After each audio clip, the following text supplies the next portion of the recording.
Uhabari gani Mwanakeo TV, kama ni mara yako ya kwanza, tafadhali subscribe na turn on notification. Karibu katika ulimwengu wa siasa. Jina langu ni Dwanakeo TV.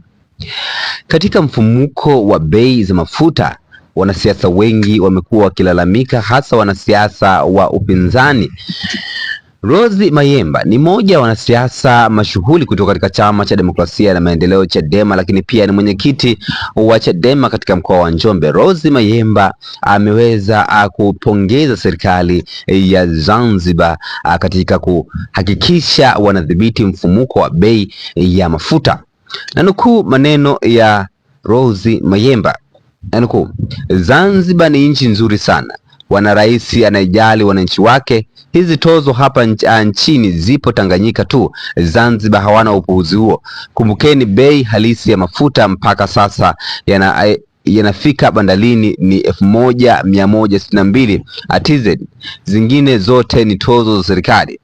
Katika kipindi hiki cha mlipuko wa bei, nimeona kwa Netumbo Ntaintwai, rais wa Namibia huyu, na serikali inagharimikia ongezeko la mafuta kwa 50% ili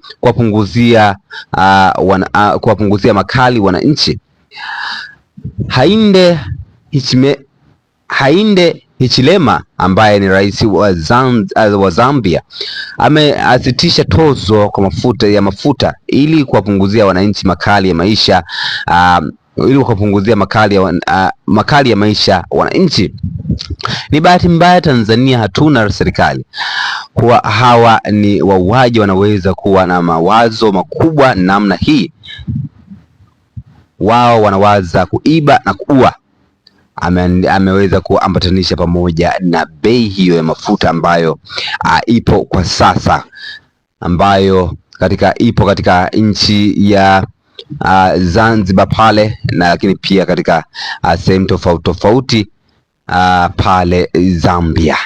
Una maoni gani kwa hichi ambacho ameandika Rose Mayemba? Tafadhali shusha maoni katika sehemu ya comment section, lakini pia katika sehemu ya comment section kuna maoni mengi kulikuwa, nitapitia maoni kadhaa nione watu wana mtazamo gani kwa hichi ambacho ameandika Rose Mayemba.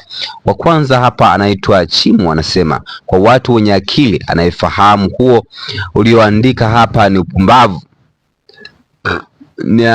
Amesema Hong Kong na Guangzhou ni sehemu ya China, lakini maisha huko ni tofauti sana na yale ya China kwa gharama na vitu vingine vingi.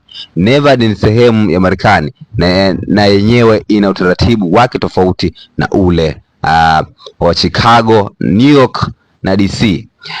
Ila kwa sababu wewe ni ametokana hapa siwezi kusoma, lakini Wahida anasema sisi sasa uhamie Zanzibar au uhamie nchi kabisa, kwani umelazimishwa kuishi Tanzania, usijipe muhimu sana. Lakini Mnyama anasema na bado hizo tozo za Tanganyika zikikusanywa zinaenda kufanya maendeleo Zanzibar kwa ajili ya Wazanzibari.